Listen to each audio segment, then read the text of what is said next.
sign says, "Welcome to beautiful Union County, Indiana." I'm here in Liberty at the courthouse square. There's the courthouse. There's the cute little buildings. No, this is not a universal backlot. This is an actual town. We're on Main Street. And I'm going to put you in your little handy dandy holder. Give me one sec. Alrighty. And sorry that you can kind of see a little bit of it on the bottom, but hopefully most of it is out of the way. As you can see, we have the beautiful white puffy, I like to call them Toy Story clouds because they look like the clouds from Toy Story. We're going to be traveling up Indiana 27 on our way to Richmond.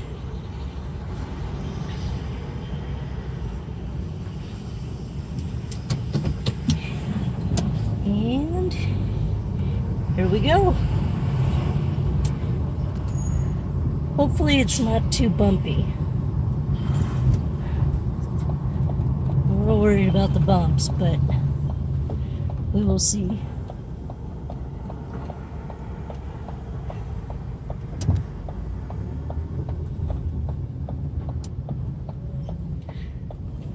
Liberty is a sweet little town.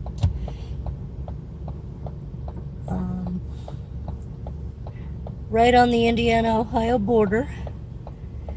We're going to be taking US 27, which runs, well, 27 and 227 pretty much run parallel to the Indiana-Ohio county or state lines. So we're in eastern Indiana, and we're going to be going north on the edge of Indiana.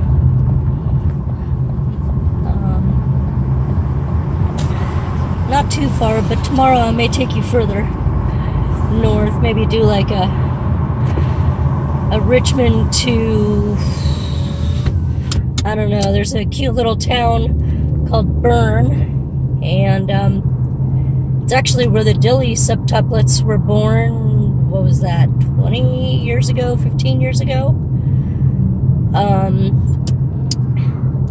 They were in the town of Bern. And cute little towns founded by Swiss immigrants, hence the name. And they have a Swiss festival every year. They have a little Swiss village that it's kind of one of those living history villages. So they do that. Sorry, it's bumpy, guys. Hopefully it's not too terribly bad. But anyway, they have the Swiss Days Festival in Bern, and they do cider making, and they have Swiss churches. Well, they have Swiss churches all year round. But you can go in and visit, and you can see what traditional Swiss-made houses are like. I'm going to roll up the windows a little bit and see if that helps with the sound. Yeah. Okay, so we are leaving Liberty. We're going to be coming up to Whitewater State Park. That's where Brookville Lake, which is one of the bigger lakes in this area, is. It originally was a river valley, and the Army Corps of Engineers came, I want to say late 50s, early 60s, and dammed the river, and flooded the town of Fairfield. They moved most of the buildings and the cemetery to various areas around there, and the buildings that they didn't move, they demolished. So it's kind of sad. There's a whole, 100 years or so of history and families and family life that was pretty much erased from from history.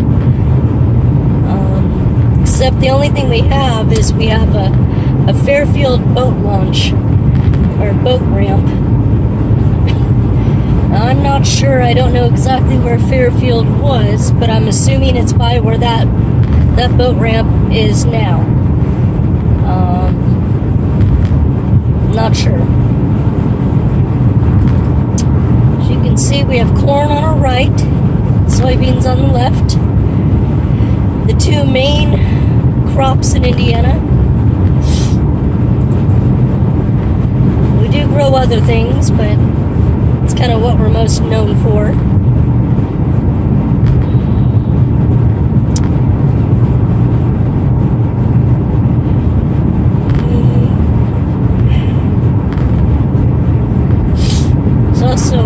Camping in Whitewater Valley State Park.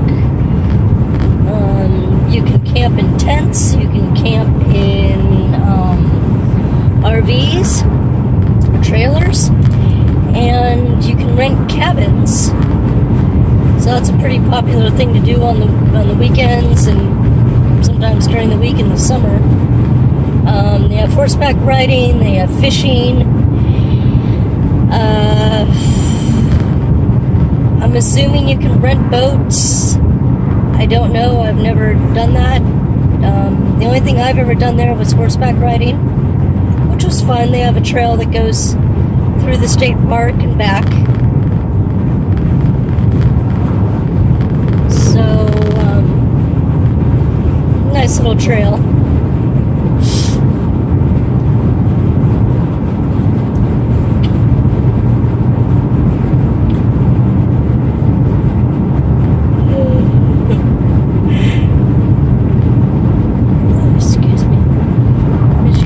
This is a big trucking route, north and south.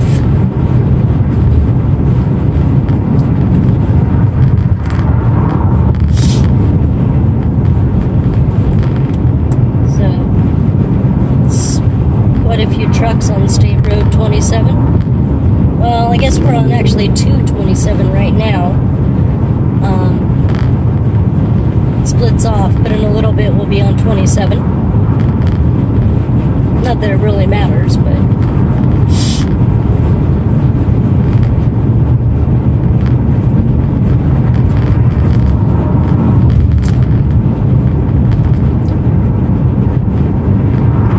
really nice day with bright blue skies and white puffy clouds. It's a little humid. Highs upper 80s, not bad at all, but it's humid, so heat index is probably mid to upper 90s. Well, probably more mid 90s.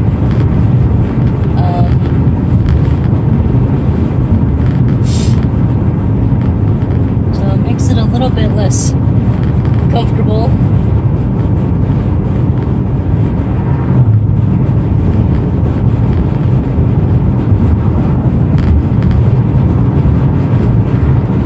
One thing I've learned living in the Midwest is being able to breathe through water in the air. It took me a while to do it.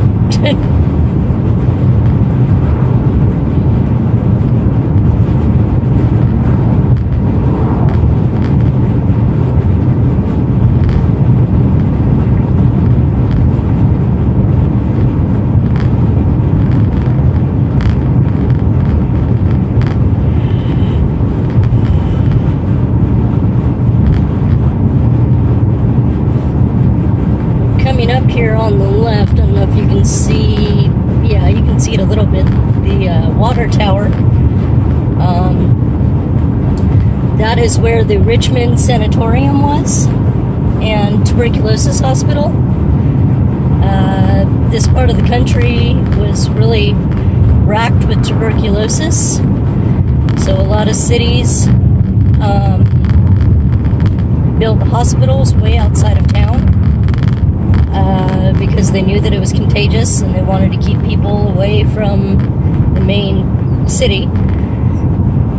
So they sent them here, and they have those classic, like, screened-in porch areas that would allow the folks to get fresh air, because they thought that was the best cure for it, because it was a lung disease. They figured it was impacted by the air that was breathed. So they put them outside even in the winter. They had like warming blankets that they would put on them and basically stick them outside all day. There's also another big sanatorium and tuberculosis hospital, rather, down in Louisville, about 2 hours away. Well, three hours away. It's Waverly Hills. Waverly Hills is huge. Our little Richmond hospital is nothing. It was just for the folks in this area. Waverly Hills, people came from all over the country to stay there. I don't know about all over the world. I don't know if there was anybody from outside of the States, but maybe. I don't know.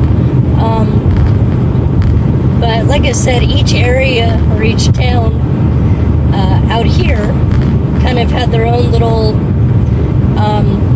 hospital or infirmary type thing that they would kind of have their patients or their citizens who were living with tuberculosis kind of go stay at to keep it out of the city. There used to be one in Richmond. It was more of a sanatorium than a hospital, but it was active very, very early in the tuberculosis stage, or the tuberculosis time frame, and they kept people there until they built this one out of town. And maybe I'll take you over to Richmond and show you that location too. Or where it was. It's no longer standing. But it was on top of a hill where it caught really nice breezes. And like I said, they thought that breathing in fresh air was a way to alleviate the disease. But the problem was the breeze often blew from that area into the city. And so they closed it because they were afraid that they were the germs would sort of drift into the city, because they knew it was contagious. They didn't really know how at that early time period. But they knew it was very contagious. And like I said, since they knew that it was a lung or respiratory disease, they rightfully so, assumed that air was the main health and way to get rid of it. Ooh, buddy, I would not want to be bike riding on this road.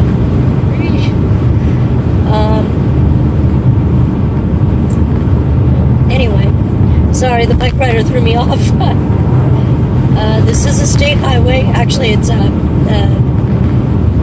federal highway. And it's US 27. And it goes all the way north and south. Pretty much the precursor to like I-69, to get up into like Michigan and places like that. It does stop at the Ohio River, although I seem to remember that it picks back up in Kentucky or Tennessee, maybe Tennessee. So I don't know if it used to be solid all the way down there, all the way down to Tennessee, or not. This area is all limestone that was cut through to make the road here, and it's a wonderful place to hunt for fossils. This area was an ancient ocean, like a lot of the country, and glaciers moved through, which is why there's some hills in some areas and none in other areas of Indiana. And where the glacier moved through, when it met up against harder stone, it kind of left some of its lower layers. And there's a lot of fossils in the limestone around here. Indiana's kind of known for their limestone, and it's pretty prevalent across the state. Every state building and even the universities have limestone incorporated into them to represent Indiana and to kind of pay homage to the limestone.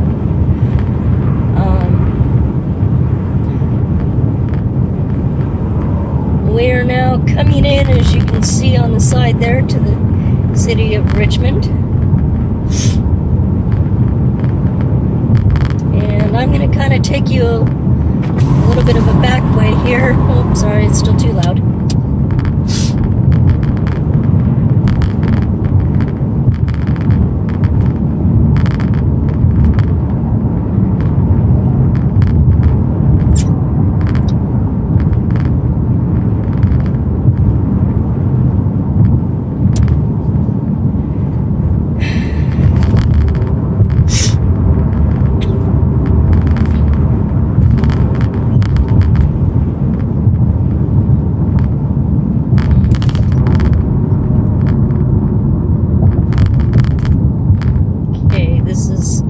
Officially coming into the city of Richmond.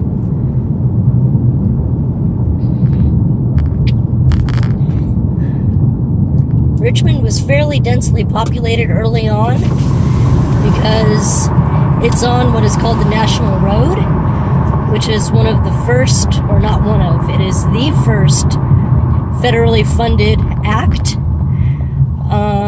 Until then, the states and territories all kind of did their own thing, and Thomas Jefferson and, I'm blanking on who was the treasurer at the time, kind of said, this is silly, everybody has their own thing going on, but we're supposed to be united. This was in the early 1800s, shortly after, 20, 30 years or so after the Declaration of Independence and the American Revolution.